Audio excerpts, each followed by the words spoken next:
Assalamualaikum warahmatullahi wabarakatuh. Waalaikumsalam warahmatullahi wabarakatuh. Bertemu atau berjumpa kembali dengan saya tentunya Main Fajar sebagai guru bahasa Indonesia kalian. Hari ini kita lanjutkan pembelajaran ke bab selanjutnya. Ini mengubah cerpen menjadi puisi. Sebelum melanjutkan pelajaran, saya mau absen dulu sebentar. Tanggal 5 ini absen. Kita masuk ke materinya. Yang pertama itu ada pengertian cerpen dulu, cerpen dan juga puisi. Jadi kalau untuk pengertian cerpen yaitu cerita pendek. Itu adalah pengertian yang paling simpel dan juga paling umum, yaitu cerita pendek. Kalau untuk secara spesifiknya, cerpen adalah karya sastra berbentuk prosa yang mengisahkan suatu peristiwa atau pengalaman tokoh secara ringkas tetapi utuh. Secara ringkas tetapi utuh. Ada yang paham maksudnya? Secara ringkas tetapi utuh. Jadi paham ya? Maksud dari kata secara ringkas tetapi utuh. Apa maksudnya? Ringkas tapi mencakup semuanya. Iya. Dia tidak menceritakan semuanya, tetapi yang diceritakan itu sudah mencakup semuanya. Jadi hanya dikasih tahu ciri-cirinya saja, tetapi orang sudah tahu apa isinya. Kita lanjut yang kedua. Cerpen memiliki dua unsur, yakni unsur dalam seperti alur, tokoh dan penokohan, latar, sudut pandang, tema, serta konflik. Dan unsur yang kedua dalam secara fisik yaitu latar belakang masyarakat, latar belakang pengarang dan juga nilai-nilai dalam cerpen tersebut seperti agama, moral, sosial, dan budaya yang coba disampaikan oleh penulis. Ini sebenarnya unsur umum dari sebuah karya. Unsurnya dalam luar. Kita lanjut yang kedua, ada puisi. Puisi adalah karya sastra yang mengungkapkan perasaan, pikiran atau gagasan penyair secara padat dan juga estetik. Jadi cerpen yang udah pendek kayak gitu, nah dipadatkan lagi dan diubah kata-katanya. Puisi tidak berfokus pada alur cerita yang panjang, melainkan pada kekuatan kata, bunyi, irama, dan makna. Jadi penyampaian puisi itu biasanya untuk memengaruhi audiensnya, tergantung puisi dan juga suasana yang dibawa. Misalnya sedih, marah, atau juga senang. Selanjutnya kedua, ada perbedaan cerpen dan juga puisi. Biasanya untuk perbedaan ini ada 4 aspek ya, ada 3 aspeknya. Aspek yang pertama itu bentuk. Kalau untuk cerpen, bentuk yang paling umum atau sudah pasti itu adalah prosa, karena sudah diterangkan di pengertian tadi. Prosa adalah paragraf-paragraf. Kalau untuk puisi itu bentuknya bait dan juga larik. Yang kedua ada bahasa. Kalau di cerpen menggunakan bahasa yang lugas dan juga naratif. Sedangkan di puisi itu kias, padat, dan juga estetik.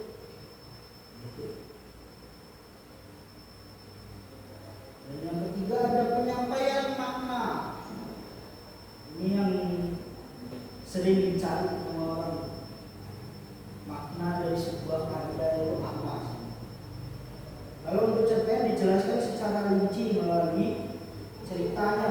Jadi orang sudah tidak harus menebak ini arah atau tujuannya mau kemana atau penyampaian maknanya itu seperti apa. Karena di cerpen biasanya sudah dijelaskan melalui alur cerita tersebut. Kalau untuk di puisi itu disyaratkan secara singkat dan mendalam. Jadi kalau ditanya mana yang lebih merepotkan, puisi jelas puisi. Kita harus mikir sendiri, nyari makna sendiri. Tetapi mana yang lebih dalam, puisi juga. Baik, untuk ini hari ini saya akan menugaskan ke kalian. Ada sedikit penugasan seri dan juga Lia, karena untuk mendapatkan nilai dari bahasa Indonesia ini tadi sudah saya berikan lembar kerjanya. Jadi dan juga contoh cerpennya sudah ada di lembar kerjanya. Jadi untuk kalian berdua silakan dikerjakan dahulu. Baik, kita lanjutkan. Kalian sudah mengerjakan lembar kerjanya, lembar kerja yang saya berikan. Untuk saya ingin melihat terlebih dahulu lembar kerja membuat buku.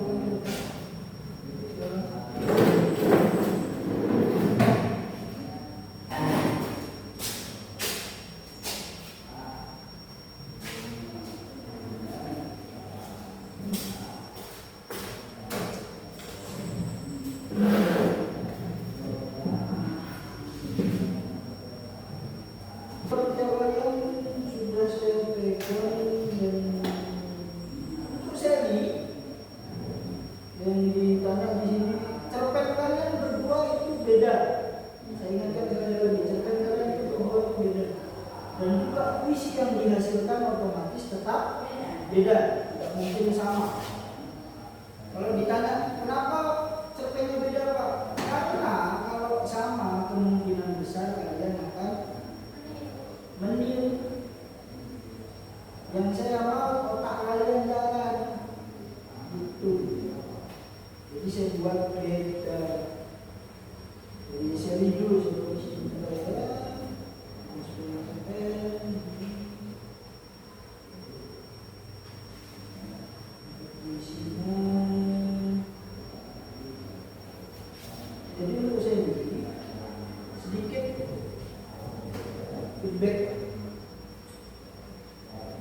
dari seri ini jawabannya on point, maksudnya tidak bertele-tele dan juga apa yang ditanya langsung dijawab. Tapi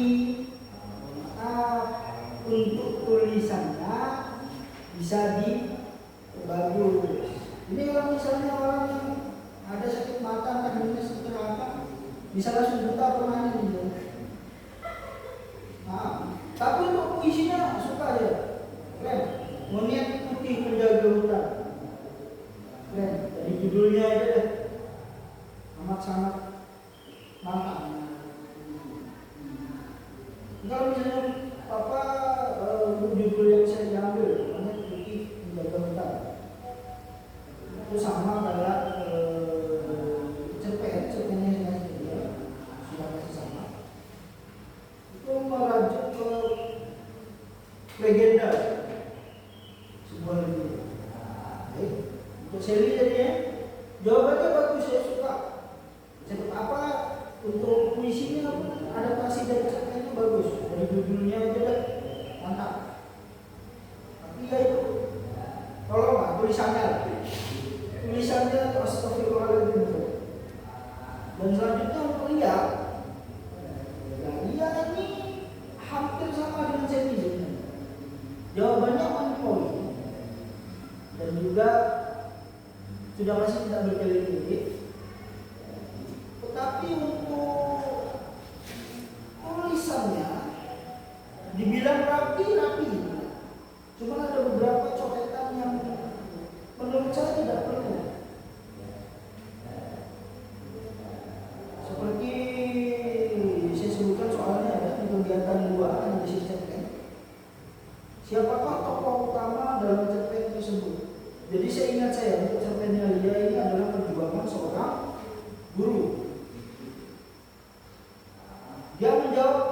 utama dalam cerpen tersebut adalah Pak Armam. Kalau untuk menjawab soal seperti ini, tulisannya jangan terlalu panjang. Tulisannya jangan terlalu panjang. Jadi yang ditanya siapakah tokoh utama dalam cerpen tersebut, cukup ditulis namanya Pak Armam saja, jangan diulangi di depannya. Tapi untuk yang lain-lainnya, mulai dari adaptasi cerpen menjadi puisinya bagus, tetapi agak sedih baca. Agak sedih, jujur agak sedih. Karena saya sendiri seorang guru. Bisa saya simpulkan untuk keseluruhan bagus, tetapi belum sempurna. Mulai dari pengulangan kata yang tidak perlu dan juga tulisan yang harus diperbaiki. Itu Anda. Jawaban saya itu selalu on point. Saya bisa katakan selalu on point. Tapi untuk tulisannya itu yang berubah-ubah. Kalau lagi bagus, bagus. Cuma kalau lagi jelek, astagfirullahaladzim. Itu dokter aja nyerah gitu. Saya maaf. Iya. Kita ulang sebentar untuk materinya tadi. Yang pertama ada pengertian cerpen dan juga puisi. Cerpen itu secara umum atau secara simpelnya, cerpen itu adalah cerita pendek. Tapi untuk secara ilmiahnya atau secara kajian bahasa itu adalah karya sastra berbentuk prosa yang mengisahkan suatu peristiwa atau pengalaman tokoh secara ringkas tetapi utuh. Sekali lagi, apa itu secara ringkas tetapi utuh? Ya, ringkas itu kayak ringkas tapi mencakup semuanya.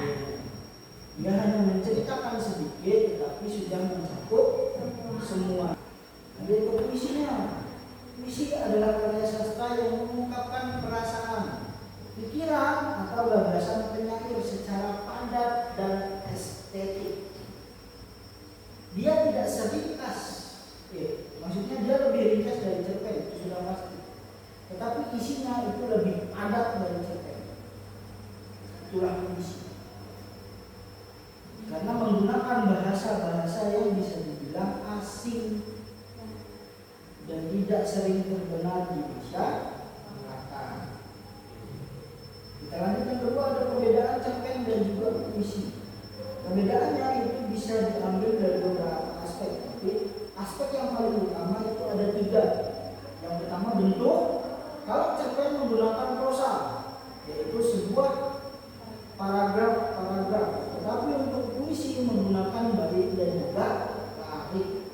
Yang kedua itu ada bahasa yang digunakan.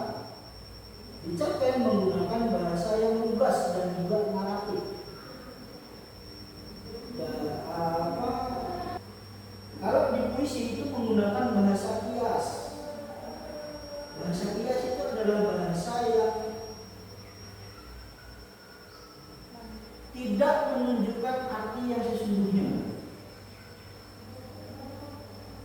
Semisal, contoh yang paling umum didengar, mukamu itu cantik seperti permukaan bulan. Nah, bahasa kias yang digunakan di situ adalah jenis dari hiperbola atau melebih-lebihkan sesuatu. Dan yang ketiga adalah penyampaian makna. Kalau di cerpen dijelaskan secara rinci melalui cerita tersebut. Jadi audien atau si pembaca tidak harus menebak-nebak maknanya. Itu enaknya cerpen. Nah, enaknya cerpen itu banyak, panjang dibandingkan dengan puisi ya, bukan karya yang lain.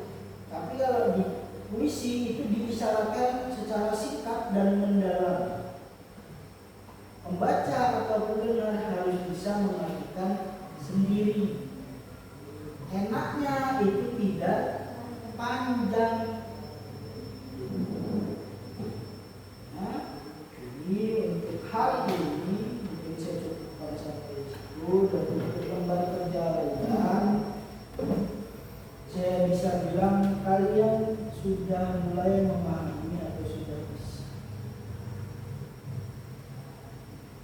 sudah bisa memahami cerpen dan juga puisi mulai dari pengertian dan juga lain-lainnya. Selanjutnya kita bahas di materi selanjutnya. Dan untuk sekarang saya ucapkan terima kasih dan assalamualaikum warahmatullahi wabarakatuh.